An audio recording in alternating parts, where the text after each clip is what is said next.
Hello फिल्मी दुनिया, हाजिर हूँ आप सभी के लिए एक नई मूवी लेकर, जिसमें हम कहानी एक ऐसे सोल्जर की देखेंगे जो अपनी बेटी को बचाने के लिए ले लेता है एक खतरनाक गैंग से पंगा, जिसके बाद कैसे लग जाती है हजारों लाशें। देखने के लिए चलिए मूवी स्टार्ट करते हैं। कहानी की शुरुआत में हमें शॉन को दिखाया जाता है, जो कि एक आर्मी सोल्जर है। वो अपनी बेटी ली को ढूंढने अमेरिका से मैक्सिको आया था, क्योंकि उसकी बेटी अपने एक फ्रेंड के साथ बार में गई थी, जिसके बाद वो वहाँ से बाहर ही नहीं आई। 3 दिनों बाद शॉन को ली की कार दिखती है, लेकिन उसमें ना ली थी और ना ही उसकी फ्रेंड थी। ये देखकर वो पुलिस स्टेशन जाके तो पुलिस ऑफिसर को अपने साथ लाता है, उसी जगह पर जहाँ उसने कार देखी थी। लेकिन बदकिस्मती से वो कार भी अब वहाँ से गायब हो जाती है, जो देखकर शॉन को अब यकीन हो जाता है कि जरूर ये किसी गैंग का ही काम है। ये 2 पुलिस वालों को आप याद रखिएगा, क्योंकि आगे चल के ये कुछ ऐसा काम करते हैं जिसकी आपने उम्मीद भी नहीं की होगी। पुलिस वाले शॉन को वापस जाने को कहते हैं, जो सुनकर वो भी अपने घर वापस आ जाता है। उसकी वाइफ और बेटी को लग रहा था कि वो ली को अपने साथ लाया होगा।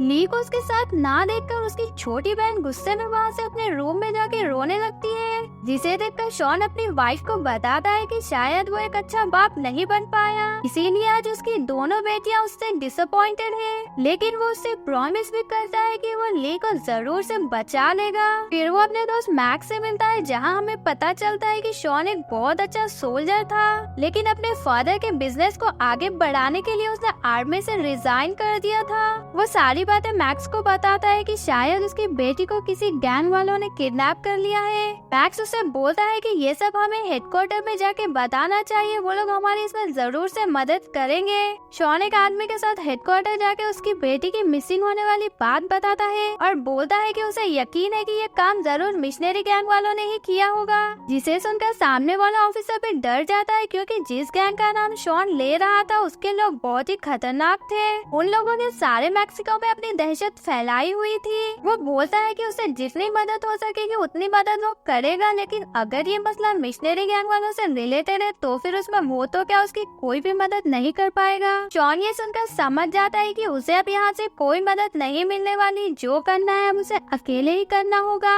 वो घर आकर मीडिया में अपनी बेटी की लापता होने वाली बात बताते हुए बोलता है कि पुलिस वालों ने भी अब उनकी मदद करने से मना कर दिया है, और वो जानता है कि ये काम मिशनरी गैंग के लोगों का ही है। जो कि मिशनरी गैंग का लीडर देख रहा था, वो सीधे अपने आदमियों से पूछने लगता है कि कहीं उन लोगों ने सच में शॉन की बेटी का किडनैप तो नहीं किया है। यहाँ हमें पता चलता है कि ली और उसकी फ्रेंड को किसी और ने नहीं बल्कि उन्हीं 2 पुलिस वालों ने किडनैप किया था, जो कि हमने स्टार्टिंग में देखे थे। हेक्टर को अब थोड़ा डर लगने लगा था, क्योंकि वो जानता था कि शॉन आर्मी वाला है, वो अपनी बेटी को ढूंढने के लिए जमीन आसमान एक कर देगा। वो अपने भाई चार्ल्स के पास आता है, जो कि मारता कम और घसीटता ज्यादा है। अपने भाई को प्रॉब्लम में देखकर उससे रहा नहीं जाता, वो अपने बंदों के साथ शॉन को मारने के लिए वहाँ से निकल जाता है। शॉन अपने फार्म से जंगली कुत्तों को भगा रहा था, जिस कारण उसे वो लोग वहाँ दिख जाते हैं। वो भागकर वहाँ से अपने घर आता है, जहाँ वो सुजैन और लॉरेन को छुपने का ऑर्डर देता है और अपनी वाइफ से पुलिस को इन्फॉर्म करने को बोलता है।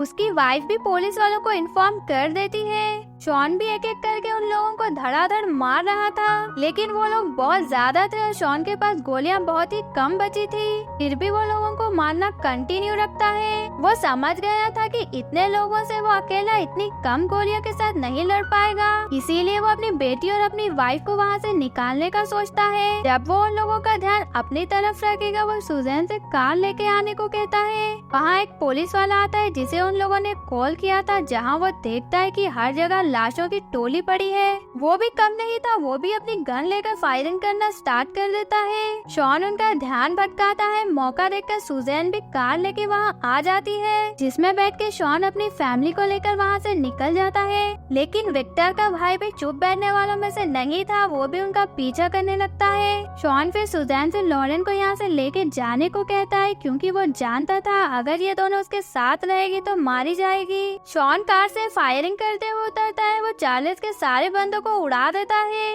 और चार्ल्स को भी कुत्तों की तरह धोना स्टार्ट कर देता है। वो उससे विक्टर का एड्रेस पूछता है, वो डर के मारे उसे बता देता है, जिसे सुनने के बाद शॉन शॉन उसका भेजा फ्राई करके मैक्स को वहाँ से कॉल करता है। मैक्स भी तैयारी बैठा था, वो अपने साथ बहुत सारे हथियार ले आता है। उन्होंने विक्टर के घर पहुँच जाते हैं जहाँ उन्हें वो नजर आता है। वो दोनों विक्टर के बंदों पर हमला करते हुए अंदर आ जाते हैं। सभी बंदों की फोड़ने के बाद फाइनली उन्हें विक्टर दिख ही जाता है। शॉन उसको बहुत मारता है, उसे अपनी बेटी का एड्रेस पूछता है। विक्टर उन्हें उस लोकेशन का एड्रेस दे देता है जहाँ उसने ली को रखा था। मैक्स और शॉन वहाँ आते हैं। वो अपने साथ विक्टर को भी ले आए थे जिसके सर पर उन्होंने गन रखी थी, क्योंकि उन्हें पता था विक्टर ने अपने बंदे वहाँ भी लगाए होंगे और होता भी कुछ ऐसा ही है। फाइनली शॉन को ली और उसकी फ्रेंड मिल जाते हैं। ली अपने पापा को देखकर बहुत इमोशनल हो जाती है। मैक्स विक्टर को टॉर्चर करके उसका सर उसकी बॉडी से अलग कर देता है। शॉन भी अपनी बेटी को लेकर अपनी फैमिली के पास आ जाता है। इसी के साथ इस मूवी की हैप्पी एंडिंग हो जाती है। अगर आपको मेरी वीडियो अच्छी लगे तो वीडियो को लाइक और चैनल को सब्सक्राइब जरूर से करिएगा।